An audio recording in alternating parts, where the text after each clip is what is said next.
Patuloy pa rin ang aksyon dito sa 2023 Shakey's Girls Volleyball Invitational Tournament live on Plus Network.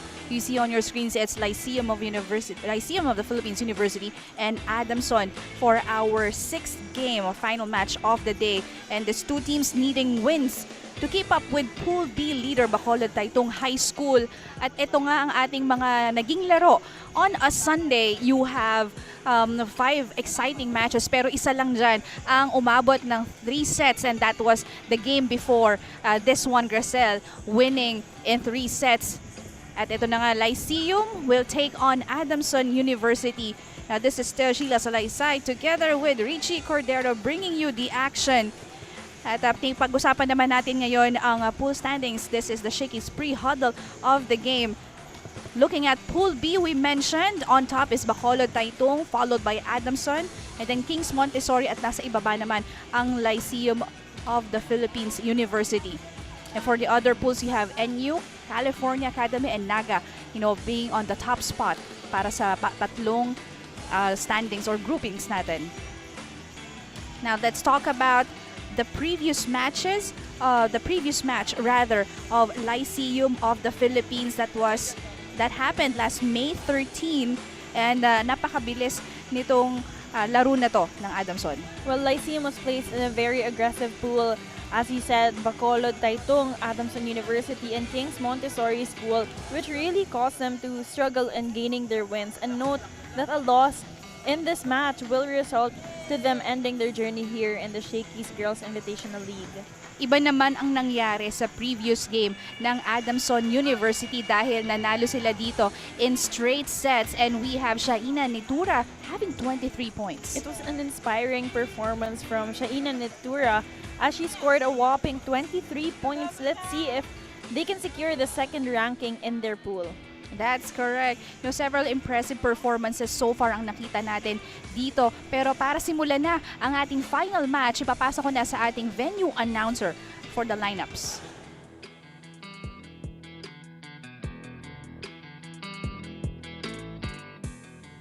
San Andres Sports Complex. This is the final game for today here at the Shakey's Girls Volleyball Invitational League inaugural season. It's the Lyceum of the Philippines University Cavite Junior Lady Pirates going up against the Adamson University Baby Falcons. Let's meet both squads, starting with the Adamson University Baby Falcons. Team captain number 3, Shaina Nitura. First libero, number 11, Mariana Pineda. Here come their teammates. Number 5, Jana Dizon. Number 6, Dionelyn Padilla. Number 8, Abigail Segi. Number 10, Sofia Badion. Number 12, Emil Giovanni. Number 13, Shana Rodonio. Number 14, Felicity Sagaysay. Number 15, Carla Sadia. Number 16, Cassandra Estrada. Number 17, Fiona Inocentes. Number 19, Althea Apusaga. And their second libero is number 1, Geneva Malco.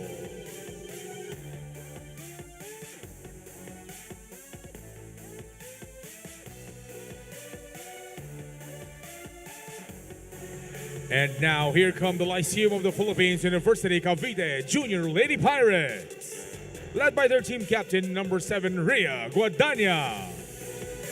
And their first libero, number 9, Allison Trias. Their teammates, number 1, Jamala Patano. Number 2, Angelica Cruz. Number 3, Abigail De Vera. Number 4, Jelaine Camia. Number 5, Charlene Rotacchio. Number 6, Angeli De La Cruz. Number 8, Jan Angkao. Number 10, Trisha Tagala. Number 12, Savina Umano. Number 15, Kelly Ruazol. And their second libero is number 11, Georgina Fermalino.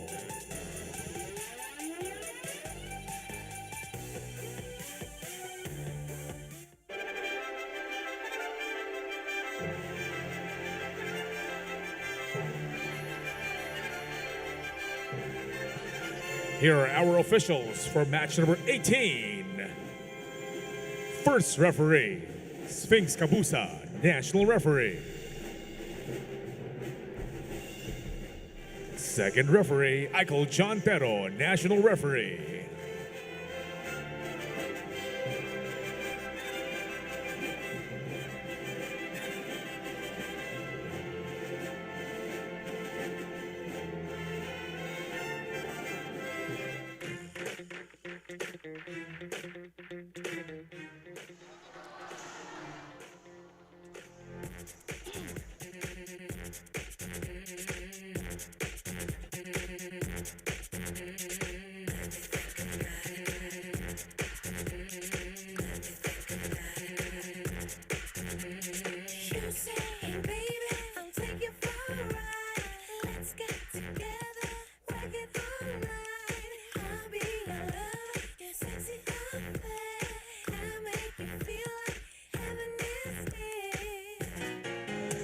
And now the starting lineups for both squads, starting with the Lyceum of the Philippines University Cavite Junior Lady Pirates. Number 1, Jamala Patano. Number 2, Angelica Cruz. Number 3, Abigail De Vera. Number 5, Charlene Rotacio. Number 12, Savina Umano. Number 15, Kelly Ruazor. And their starting libero is number 9, Allison Trias. Head coach for the Junior Lady Pirates is Cromwell Garcia. And now here comes the starting lineup for the Adamson Baby Falcons. Led by their team captain number 3, Shaina Natura. Number 5, Jana Dizon. Number 8, Abigail Segi. Number 14, Felicity Sagaysay. Number 17, Fiona Inocentes. Number 19, Althea Aposaga. And their starting libero is number 11, Mariana Pineda. Head coach for the Adamson Baby Falcons is John Philip Ude.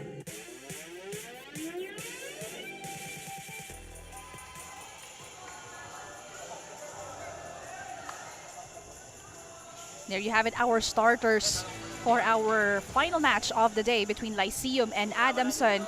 We have Cruz and Rotacio in the middle, followed by De Vera and Patanaw sa opposite, and that's Umano. And of course, the last one is Razol. At ang kanilang starting libero will be Alison Trias. Sitting up for Coach Cromwell. On the other side of the court, it's Nitura and Segi. Pagdating naman sa gitna, it's Inocentes together with Dizon. And the last is Sagaysay Aposaga. Pineda, Mariana will be manning the floor for Adamson University.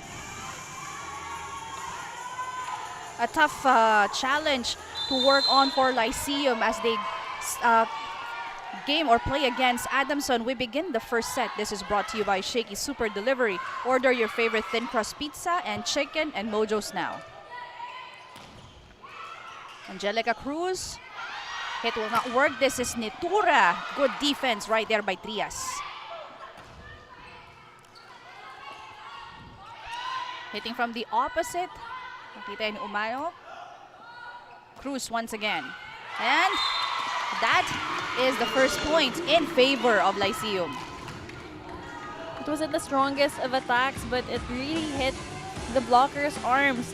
Oh, I'm sorry. It really hit the arms of the receiver that caused that point to be a point. That's correct. First one, a tough serve. Off speed.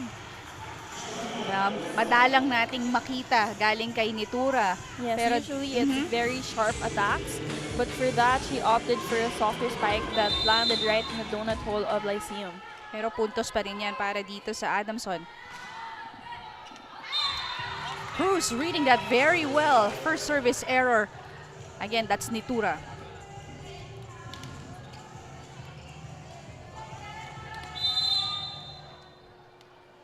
Angelica Cruz, one of the key players dito ni Coach Cromwell. Segi, cross court. Pero naiangat yan ng Lyceum. Cruz from the back. Shakey is actually the other player that contributed well in their previous game against the Kings Montessori School. So alongside Nitura, Shakey was one of the key players. That's right. Right at the previous play, well, out of position na si Cruz when she hit the ball.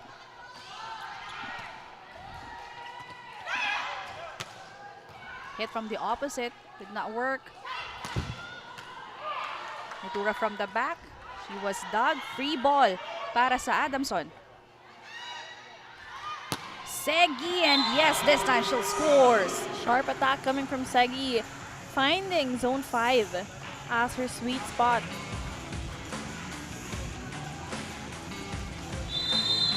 Yung sa Gaisay acknowledging lahat ng kanyang mga porsyentong attackers, harap o likod.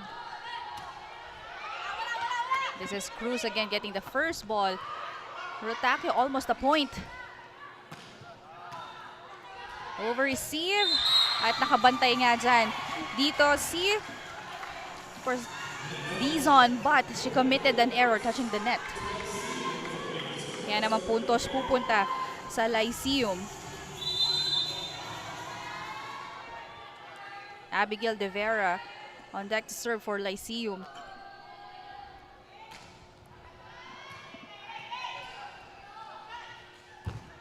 Off the block. Rotakio. Again, wala na siya sa posisyon when she attempted to hit the ball straight to the net, causing an error.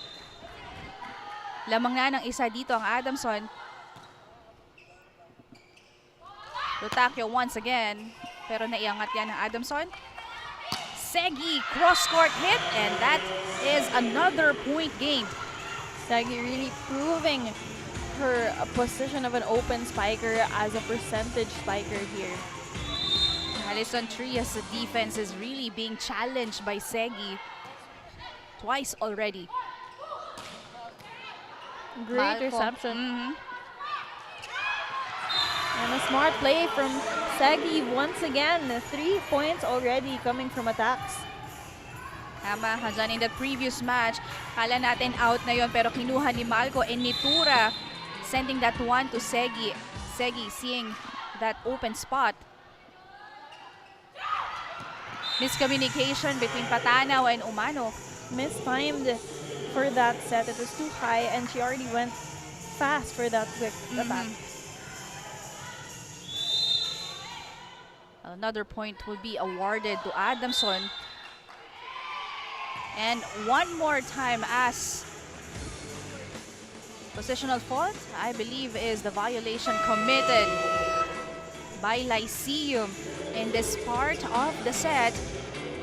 And just like that, it's Adamson already having 5-point lead.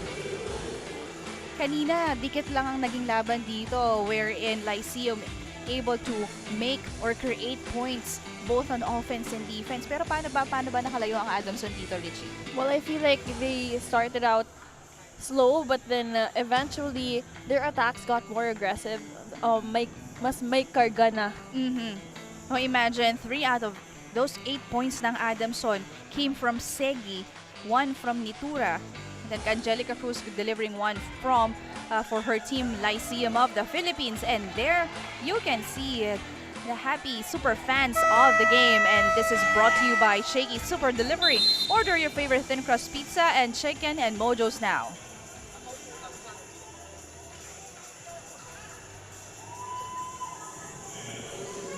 We're back after that technical timeout. Adamson lumalamang dito. Umano, ibibigay kay Rotakio. She's blocked. Cross court pero nakuha ni Nitura. Shakey, this time Allison was able to pick that up. Excellent coverage. Back-to-back defense at the net.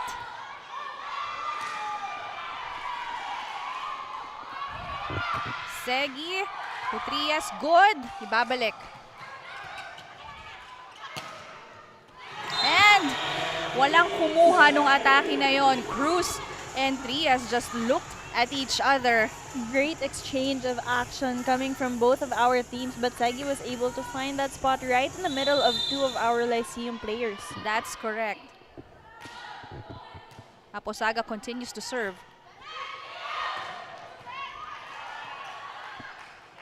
Nitura, bigay kay Segi. Error committed by Adamson.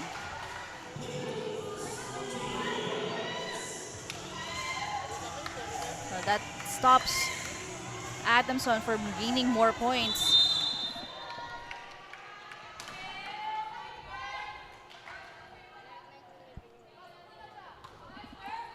Sharp serve, almost out. Actually, it was out, but checked that time by Abigail Segi.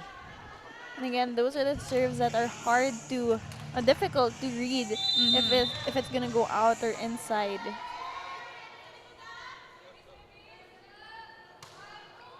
Another good one, pero naiangat yan ni Nitura. Nitura helping a lot in the defensive line for Adamson, but a good finish for Dizon at that point. That's correct. Same spot. No, kanina it was another middle hit. Attack from Yes. Seg, yes. Pero walang kumuha on the side of Lyceum. They are up here by 5. Making that 4 because of that error.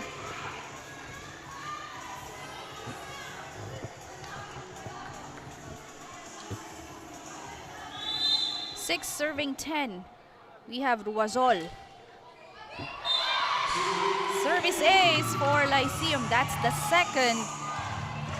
And Ruazol claiming her first point of the set. That's it. And this is brought to you by Shakey Super Delivery. Order your favorite thin crust pizza, chicken, and mojos now. Shaina Nitura just nailing it down cross court. Say something, Richie. I'm speechless. You know, when I covered her yesterday, she had the same exact power and attacks, and it just shows the consistency that she has as a player. That's correct. Well, na-mention natin kanina nung game ng California Academy that Nitura was part of that team before. She was actually there for a good 6 years, if I believe so, and this is her 3rd year in Adamson. But the Lyceum down here by 3. Good serve by Patanaw, but that's a better attack coming from Inocentes. Textbook volleyball from Sagaysay to Inocentes for that quick attack. Oh, there's a V. Quick attack.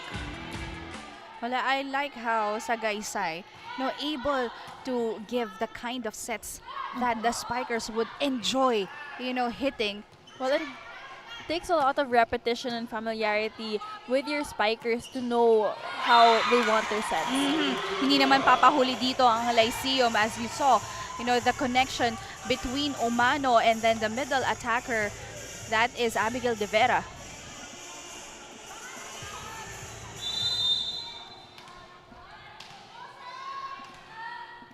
This is the setter for Coach Cromwell. Combination play, and yes, Nitura just too fast on that arm.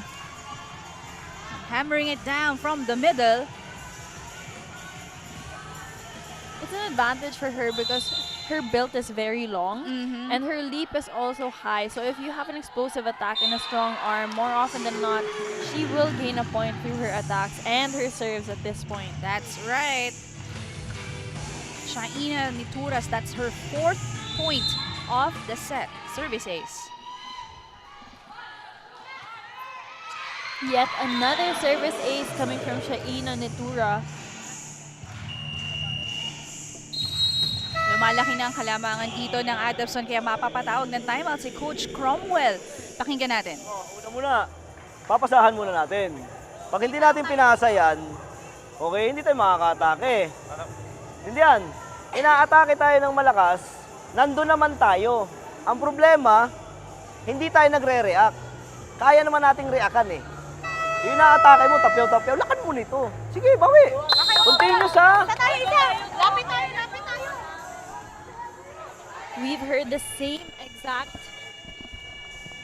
instructions coming from different coaches for today's matches. Nagsisimula lahat sa depensa at sa receive. Kaya first ball muna bago umatake ang kailangan ng Lyceum Philippines. That's correct. Yun yung nawala sa kanila in the last two services or last two plays dahil nakuha ni Tura yung service ace. Pero ito, ang ganda na naging depensa. Beautiful set coming from Sagaysay and an even better finish coming from Segi.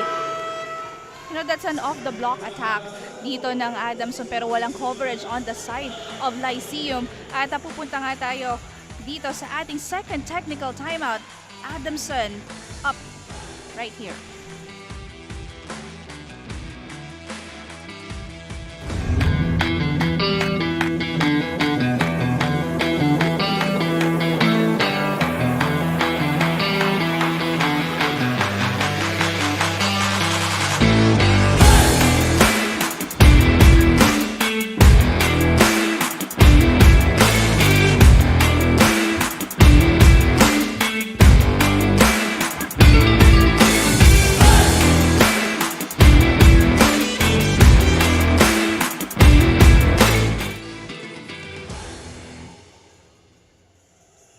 Back inside the San Andres Sports Complex, you are watching the Shakey's Girls Volleyball Invitational Tournament. Sheila Salaysay and Richie Cordero ang nagbibigay ng aksyon sa inyo. This is the final game of the day. Adamson University and Lyceum of the Philippines University, Cavite. Adamson continues to score because of that error given up by Lyceum.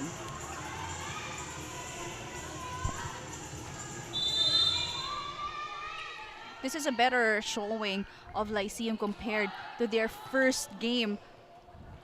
At kahit paano nakakagawa sila ng paraan pumuntos and improving their defense and offense like that. Rotakio hitting from the opposite. Segi. It was actually a miss hit already that it went straight to the net and almost went out. But it was a lucky shot that LPU still gained that point. That's correct. But Yon will be inserted into the game. Replacing Inocentes. Cruz with a drop will not work kasi nandun si Malco. Segi off speed. Cruz once again defended at the net. And that time, she saw that opening down the line. Great presence coming from Angelica Cruz. Let's see that once again. Wala na nga siyang approach eh. Talagang pinalo na lang yung bola.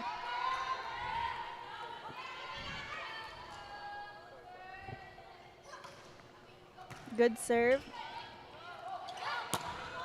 Segi. Cut angle for that attack. You see na sinilip niya yung kamay ng blocker niya eh. Tapos, diniretso na lang talaga sa cross-court. Napakahirap na angulo para paluin ang bola but she was able to successfully get a point. Segi lalabas at papalitan siya dito ni Aposaga.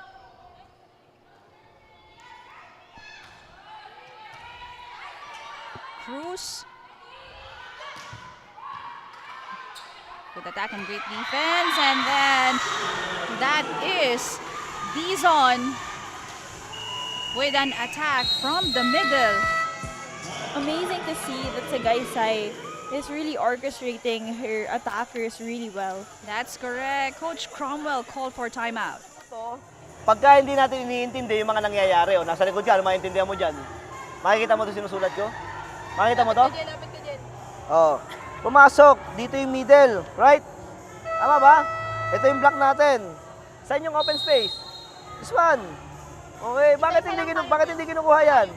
Kaya, kuha. Go! Sige!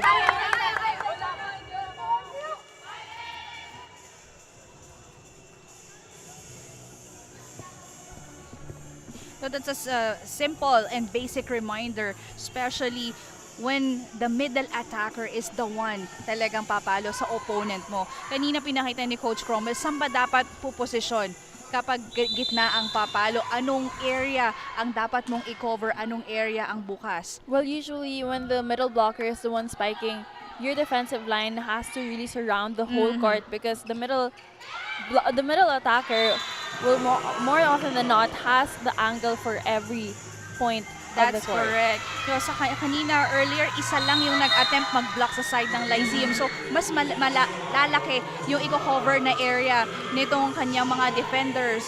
Giovanni, ipinasok dito, pinalitan si Sagaysay.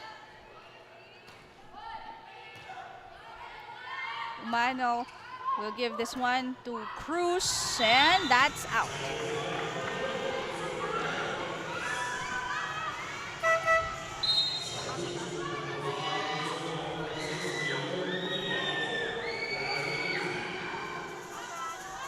Padilla now is in. Pinalitan si Dizon.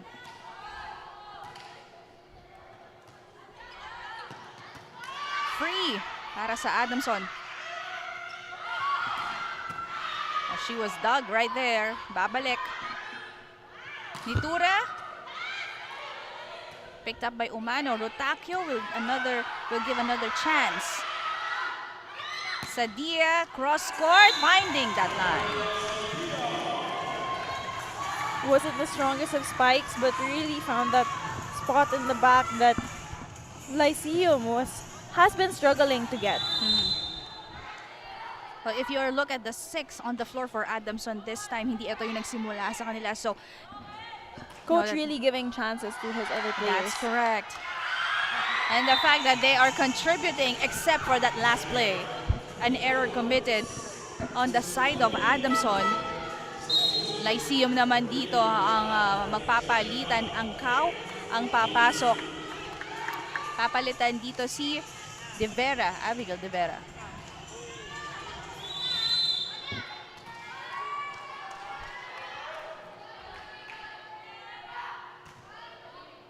Sharp serve. And that's an ace.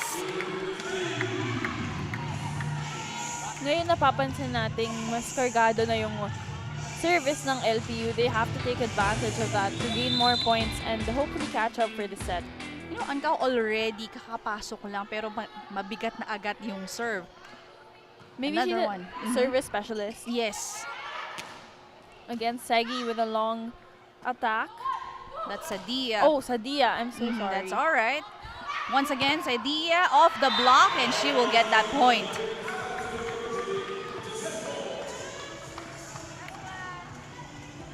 Set point for Adamson. The good thing about Lyceum, natatapatan nila yung opensa ng Adamson. It's just that no coverage on their side or nade-delay sila sa paghahabol sa bola. Another attack error committed that time by Ruazol, and that will give Adamson near their last point to cap off this set. Second set between Lyceum and Adamson, ibibigay po namin sa aming pagbabalik.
Yes, the girls of Coach John Yude winning the first set over the girls of Coach Cromwell.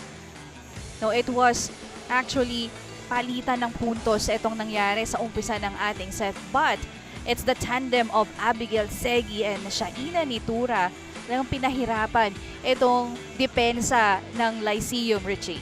Well, actually, we saw all of the players of Adamson University stepping up in this first set. But an honorable mention, as you said, to our open spikers duo, Segi and Natura, for leading the team throughout their variations of attacks and also their ace services. That's correct. And we see the stats of the first set. We see Adamson leading with their 15 attacks compared to 4, but also notable mention to the aces contributed for both of our teams, with 4 coming from LPU and 5 from Adamson. Nakita rin natin we also the sporadic contributions of Angkao, Cruz, De Vera, Ruazol, Rotacio on the side of of Lyceum rather, but they need more of that kung gusto nilang makabalik dito sa second set. And this set is brought to you by Shakey Super Delivery. Order your favorite thin crust pizza and chicken and Mojo's now. We have Umano serving for Lyceum. Aposaga gaining the first point.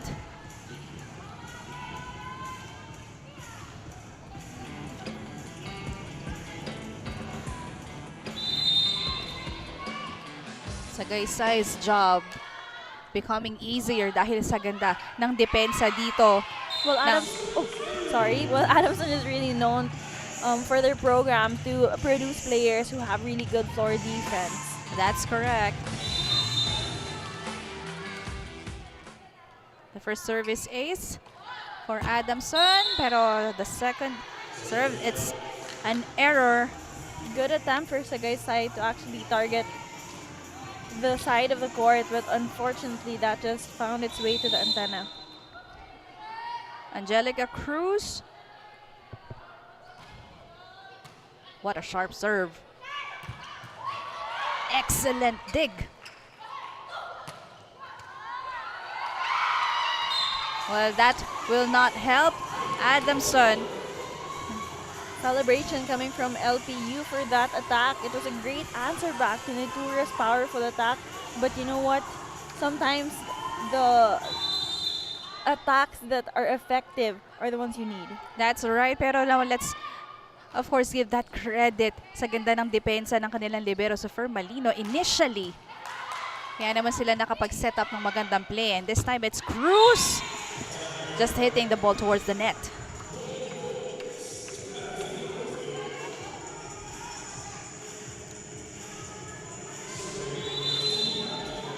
Shaina Nitura, consistent on her deliveries every game for Adamson.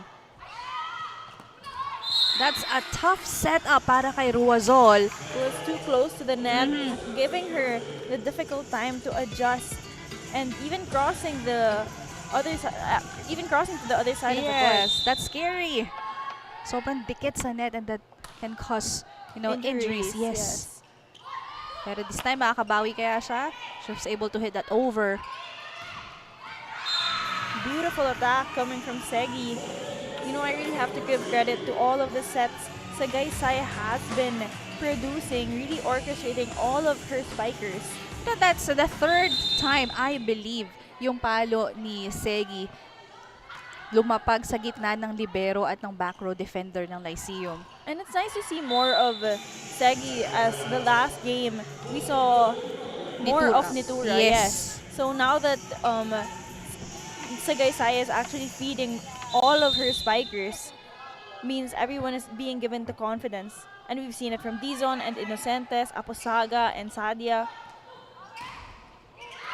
And that time, it's, of course, Lyceum getting that point courtesy of Charlene Rotacio. Yes, and given that she had blockers in front, it was smart of her to position that ball to the tip of the fingers of our Adamson blockers.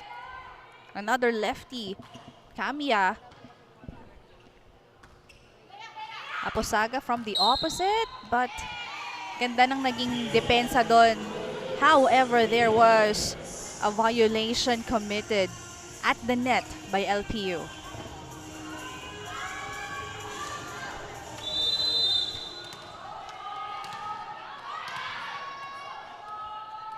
Jana Dizon. Good defense right there. Down the line, pero naiangat yan ni Sagaysay. Nitura with a drop.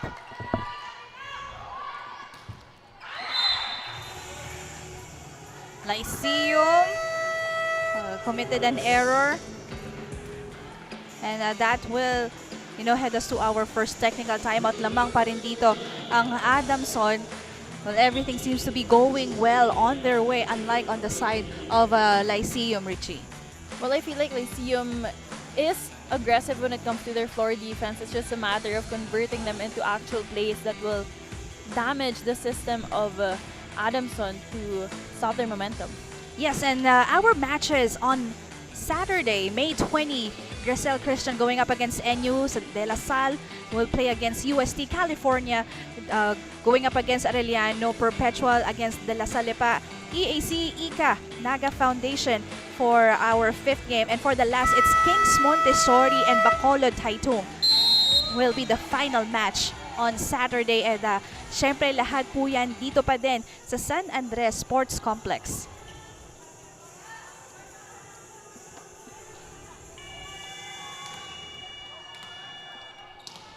Back here, this is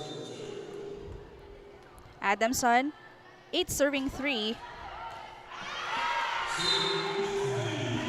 Make that 9 as Dizon gets another service ace.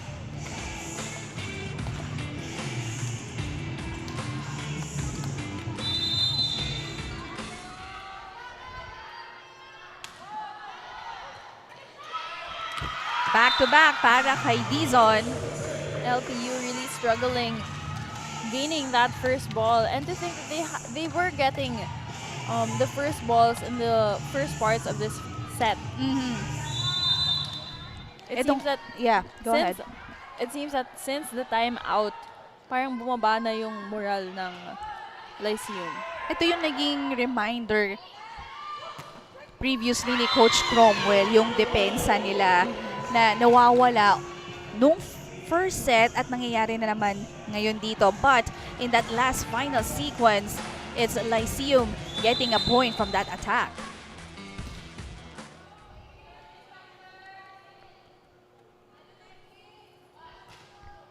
For serving 10, good first ball, Sagaysay.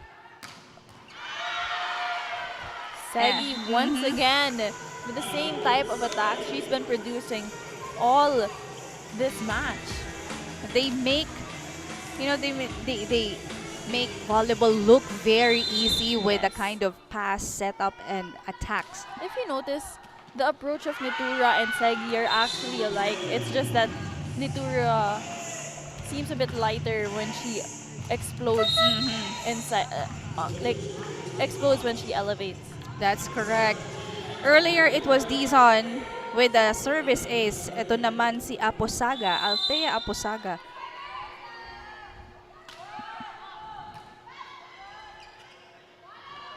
Miscommunication, free chance for Adamson.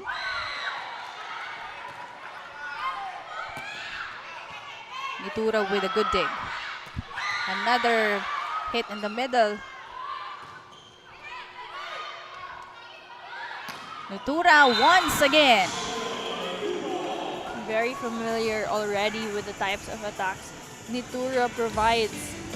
And as you can see, another explosive attack coming from her, finding that spot in zone 1.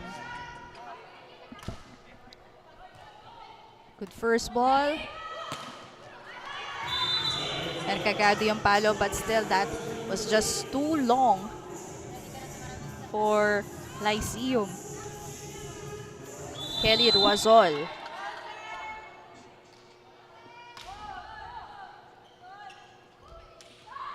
Ten-point lead right here by Adamson. Chance! Sa gitna ulit, that's Ordonio gaining a point. You see her actually having perfect timing with her setter.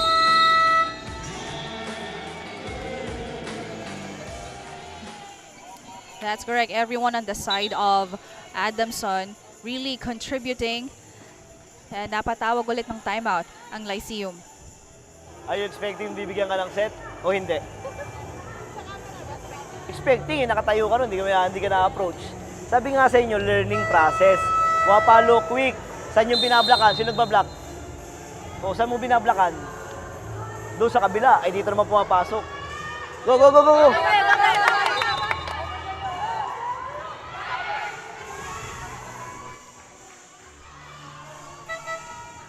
And from that reminder of Coach Cromwell, yung question na dapat niyang, yung instructions niya, ginagawa niyang question, ibinabalik niya sa player. Alam naman ng player, but still a bit of confusion when it comes to positioning, lalo na pagdating sa kanilang floor defense. Maybe questioning his players actually leads to self-realization also for them. That's right. And disconnected line again. Nagkabanggaan yata ang players natin from LPU. Second technical timeout, Adamson University.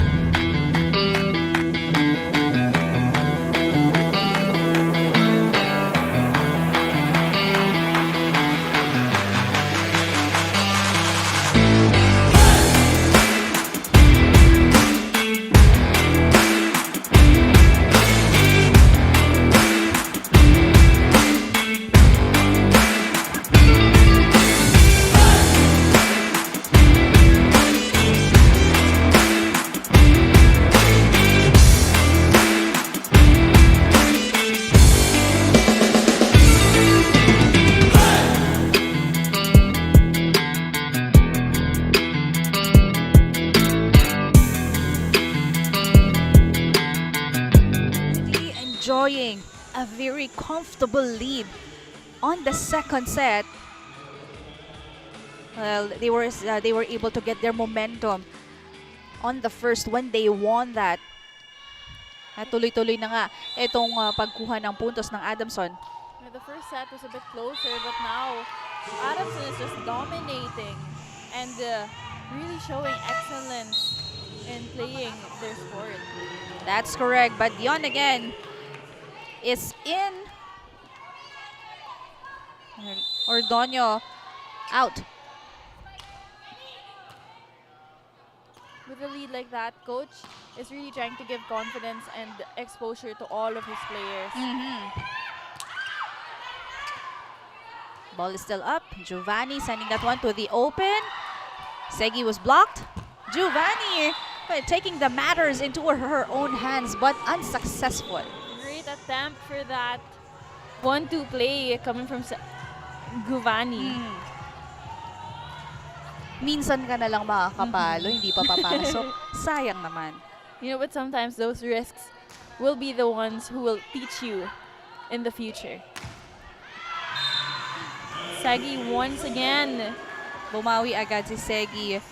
In that last play, Sadia will be inserted in the game. Segi already did a lot for her team.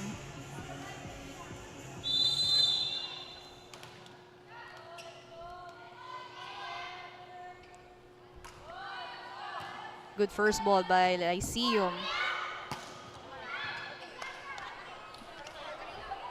From the back, nakuha pa rin yan ng Lyceum. And that's too long. Costly errors for LPU.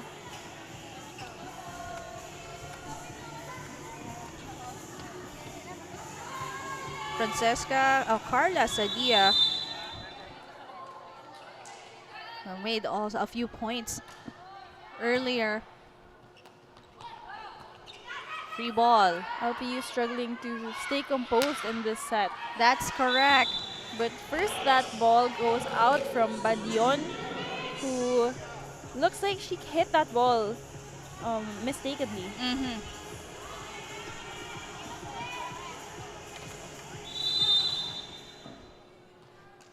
This is Abigail De Vera back, serving for Lyceum.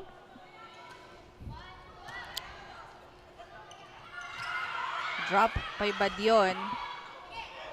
From the back, Aggressive back row attack, although that just sailed out with too much angle. Efficiency on the side of Adamson is clearly displayed in this second set. Now limiting Lyceum. First set, Lyceum had 12 points. But this time, Adamson did not allow that. We now see just Nitura and Pineda from the starters who remains inside the court.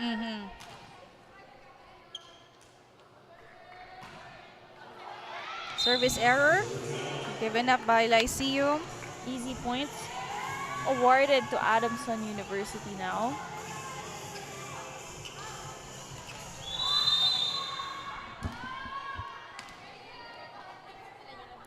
Twenty-one serving 7. Back-to-back service errors.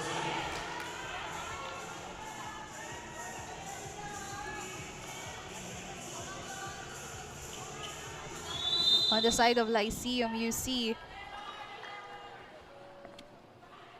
this is Guadagna. Oh, that's the third service error.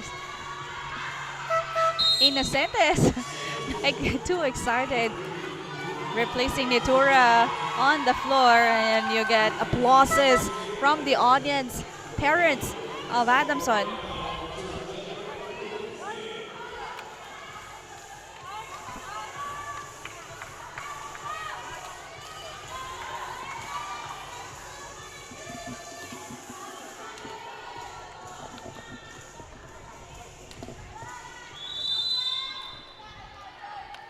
Inocentes now on deck to serve.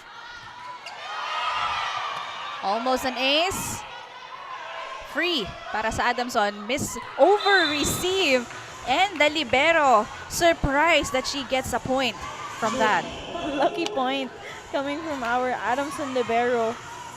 Bihirang-bihira makapuntos ang libero. At napakaswerte nung puntos na yon dito ni Malco.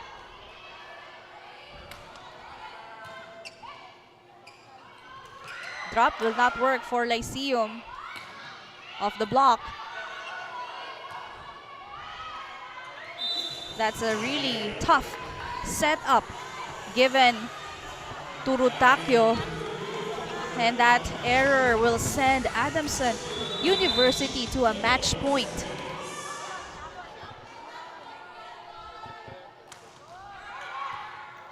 Good read. Cruz.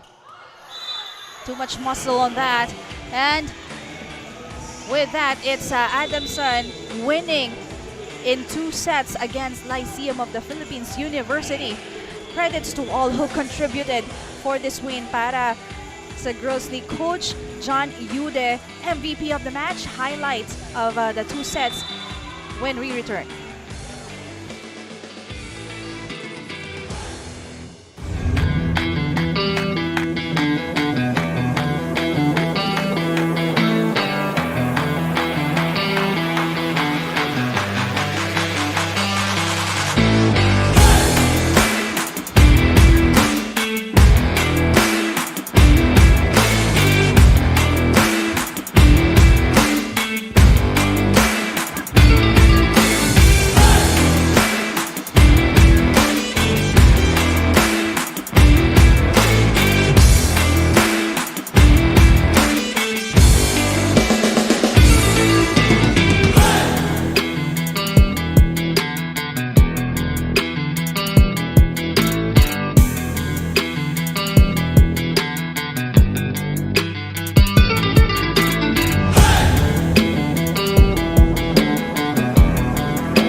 here, and we have our MVP of the match, a very consistent individual para dito sa girls ng Adamson University, and this player of the match is brought to you by Shakey Super Delivery. Order your favorite thin crust pizza and chicken and mojos now, Richie.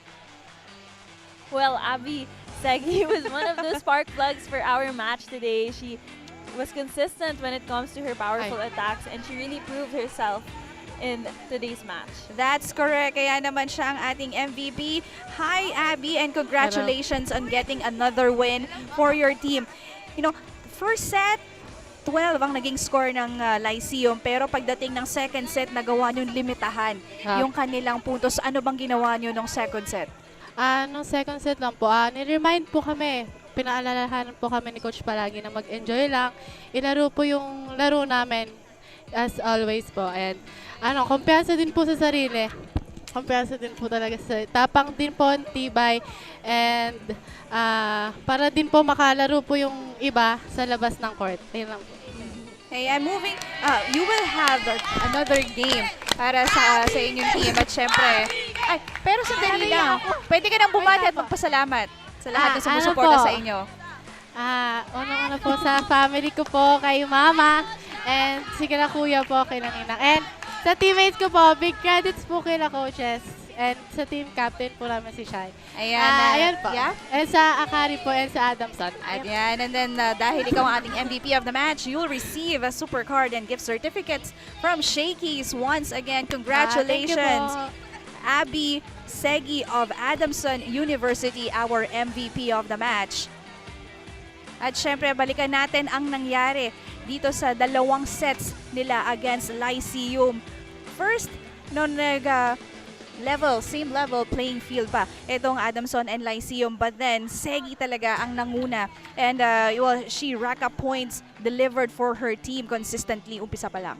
Yes, and not just Segi, but also Innocentes, Dizon, and Nitura, of course, really Sagaysay orchestrating her teammates really well so that everybody contributes. And pagdating naman sa second set, nagawa nga nilang limitahan ang production dito ng Lyceum. And if you will look at the roster of Adamson, only 1, 2, 3, 4, 5 players from their lineup ang hindi nakapuntos dito. At the leaders are Netura, of course, and Segi together with Dizon and Aposaga, really paving the way for this win. Yan naman ang ating score, 25-8. At straight sets, again, Adamson will get another point and definitely up one notch in the rankings. Pero tingnan natin itong dominance na pinakita ng Adamson, 25 attacks only to 7 aces, 13-4. At pagdating naman sa opponent's errors, 12-9. So talagang it was the attacks of Adamson that really did the damage for Lyceum for this game. And again, we have our updated pool standings this time, wherein Adamson takes on the second spot, followed by KMS, and on top also is Bacolod Taytong for Pool B. At marami pa tayong aabangan na laro. Again, the matches on Saturday, May 20, you can see from 9 a.m. up until 5 p.m. These are very important matches for all of the teams in the different pools. Top 2 lamang po ang makukuha sa bawat pool ng ating torneo. And again, we want to thank everyone who watched us live here at the venue. And let me just greet all of the mothers out there. Happy Mother's Day po on behalf of the very diligent people working behind us and working with us. Definitely Net Plus Network and my partner Richie Cordero. This has been Sheila Salaysay, and thank you so much for watching the 2023 Shakey's Girls Volleyball Invitational Tournament.